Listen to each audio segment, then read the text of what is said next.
다윗이 마하나임에 이르렀을 때에 암몬 족속에게 속한 랍바 사람 마아스의 아들 소비와 로데발 사람 마하엘의 아들 마길과 로글림 글라 사람 바르실레가 침상과 대야와 질그릇과 밀과 보리와 밀가루와 볶은 곡식과 콩과 팥과 볶은 녹두와 꿀과 버터와 양과 치즈를 가져다가 다윗과 그와 함께한 백성에게 먹게 하였으니 이는 그들 생각에 백성이 들에서 시장하고 곤하고 목마르겠다 함이더라. 아멘. 아멘. 오늘 본문 말씀을 받들어서요, 왕의 사람 바르실레라는 제목으로 같이 은혜 받고자 합니다.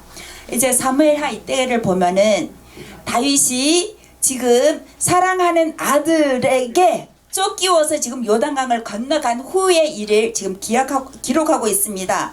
그러면은 어떻게 해서 쫓겨났느냐?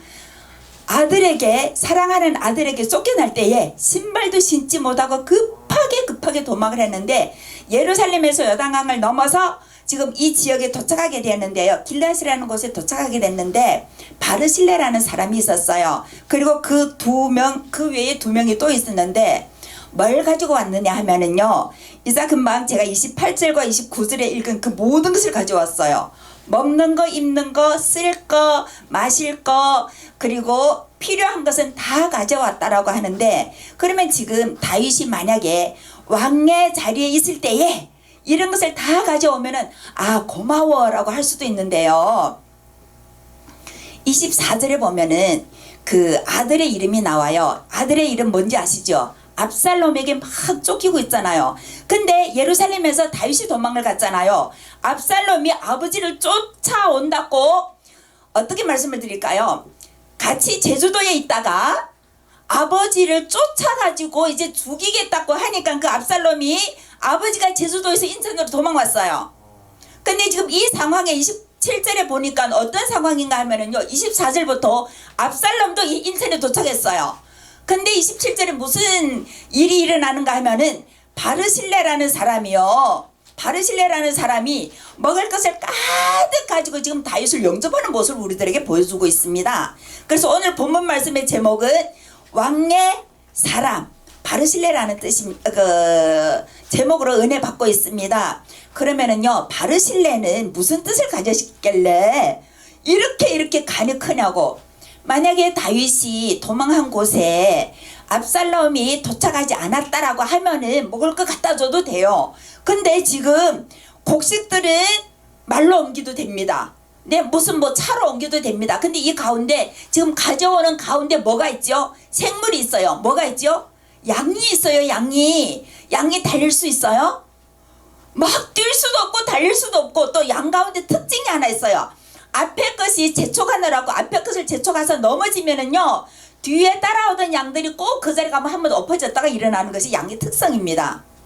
그래서 목자가 항상 앞에서 가는 것이 양인데, 참, 그래서 바르실레의 그 이름의 뜻이 뭐냐 하면은요, 철로 만든 것. 철은 단단하다는 것을 이제 말씀하고 있잖아요. 그리고 또 한 가지 뜻이 있습니다. 강철 심장의 뜻입니다. 만약에 바르실레가 강철 심장의 그 포구라고 할까요? 그 마음이라고 할까요? 그것이 없다 하면은요, 다윗에게 절대로 그것을 할 수 없다는 것을 우리들에게 알려주시고 있습니다. 그리고 한번 보세요. 양이 지금 우리가 그 상황 속으로 한번 들어가 봅시다. 다윗이 왔어요. 맨발 벗고 막 요단강을 건너서 도망왔어요. 근데 그 자리에 이 지역에 지금 인천이라고 제가 비유를 했잖아요. 이 인천 지역에 다윗이 왔는가 하면은 다윗을 죽이려고 하는 그 아들 압살롬도 왔어요. 그런데 지금 이 상황에서 이거 도와야 돼요. 다윗을 피해도 모자라는 이 상황에 양까지 몰고 오면서 먹을 거 마실 거 다 가지고 온다는 것입니다.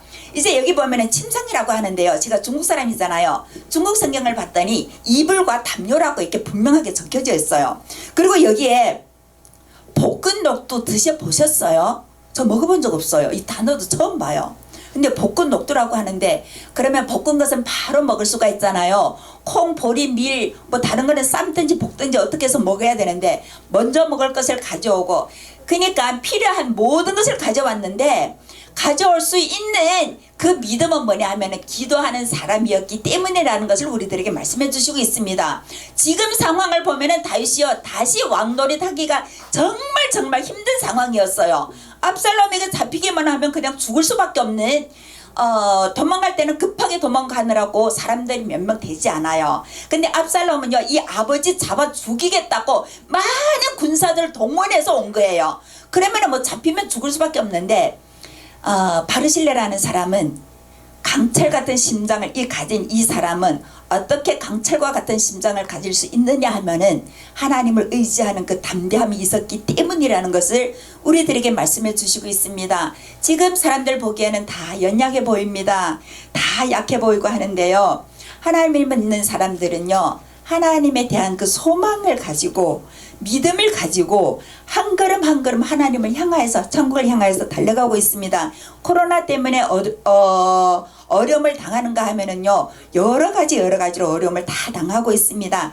그럼에도 불구하고 바르실레는 다윗이 왕이라는 것을 알게 되었고, 어떻게 알게 되었다고요? 기도했기 때문에 알게 되는 것입니다. 지금 눈앞에 보이는 그 상황 가지고는요 다윗을 피해도 도망가듯이 피해야 되는데, 하나님의 사람은 그 다윗 왕을 영접하게 된다는 것입니다.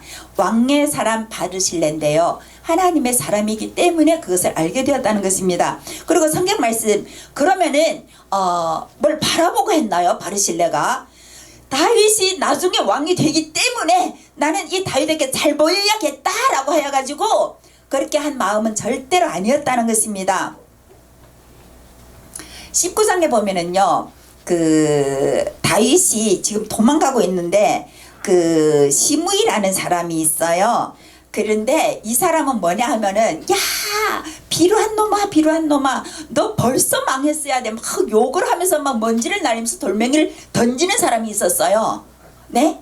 그 사람은 어떤 사람일까요? 인간의 눈으로 보면은 그냥 마땅해요. 너 망한 것밖에 없어. 너 아들한테 쫓겨가지고 망할 수밖에 없어라고 할 수 있는데요, 그렇지 않다는 것입니다. 영적으로 보면은 그 시므이는 결국은 이제 그 예루살렘, 나중에 솔로몬에게 유언을 할 때에 얘는 예루살렘을 떠나지 말게 하라. 떠나는 날은 무조건 죽는다. 그래서 죽어버렸잖아요. 근데 그리고 나서요 19장 31절에 보면은요 다윗이 이제는 승리하고 다시 예루살렘으로 가게 됩니다. 가게 되는데 다윗이 바르실레를 만났어요. 만나가지고 이제는 내가 당신을 모시겠습니다. 내가 제일 어려울 때 나를 도와줬고, 그리고 먹을 거 없을 때 그냥 피곤하고 목마르고 배고프기 때문에 그 모든 것을 가져왔다라고 29절에서 말씀하고 계십니다. 그랬는데요, 그러니까 그 은혜에 고마워서 내가 보상하겠습니다. 예루살렘에 가서 내가 어르신을 공개하겠습니다라고 하는데요, 이제 19장 31절부터 39절 보면은요 바르실레가 거절합니다. 거절하는 것이 아니고 사양을 합니다. 그러지 않겠습니다. 그러면서 하시는 말씀이 뭐냐 하면은, 내 나이 늙어서 지금 80세가 되었습니다. 그래서 뭐 음식의 맛도 모르고 노래의 곡도 모르고 나는 그냥 내 조상의 무덤 옆에 그냥 묻히겠습니다라고 하는 바르실레의 그 아름다운 마음, 강철과 같은 그 심장을 가진 사람이 지금 이렇게 좋은 환경에서는 사양하는 모습을 바라볼 수 있는데요, 우리 예수 믿는 사람들의 본보기라고도 말할 수가 있습니다. 그러면은요 충분히 가서 공개함을 받을 수도 있어요. 그랬는데요 그러지 않았다는 것입니다. 우리들에게 알려주시는 것은요, 갈렙을 보면은 요수하고 갈렙하고 가서 여리고를 정탐하고 나서요 나중에 갈렙이 85세 때에 뭐라고 하는가 하면은요, 내 나이 40대나 지금 85세가 되었어도 아직도 정정하니 그때에 약속한 그 산지를 내게 주소서라고 하고 있었잖아요. 오늘의 이 바르실레가 내 나이 늙어 80세가 됐다는 그 말은 무슨 말씀인가 하면은요, 나는 거기에 가지 않겠습니다라고 우리가 해석할 수가 있습니다. 그래서 오늘 왕의 사람입니다. 왕의 사람 바르실레를 통하여서 우리도 그렇게 하고 있고 또 그렇게 하는 모습을 하나님께서 기뻐하시기 때문에 그렇게 하고 있는 우리들을 하나님께서 바르실레를 기뻐하신 것 같이 우리도 기뻐하신다는 확신을 가지시길 바랍니다. 그리고 한 가지가 더 있습니다. 김한만 그 다윗에게 보내줍니다. 그리고 요단강을 같이 건너갔어요. 그리고는 사랑의 포옹을 하고 입맞춤으로 다시 돌아오는 모습을 바라보는데, 자, 우리가 의지할 분은 하나님밖에 없습니다. 기도했기 때문에 그 모든 것을 영적으로 통하게 되었고 하나님이 기뻐하시는 일을 하게 되었습니다. 그래서요, 이쁘게 늙어가고 아름답게 늙어가고 바르실레는 진짜로 부자였거든요. 때로는 없어서 하고 싶음에도 못할 수 있지만은 많이 가진 사람, 정말로 많이 베풀 수 있었다는 것. 참, 예수 믿는 저와 여러분 다 하나님의 사람으로서 하나님의 사람답게 살아가면서 하나님 앞에 갈 때에, 하나님 앞에 설 때에 칭찬받는 저와 여러분 되시기를 주님의 이름으로 기원합니다. 아멘.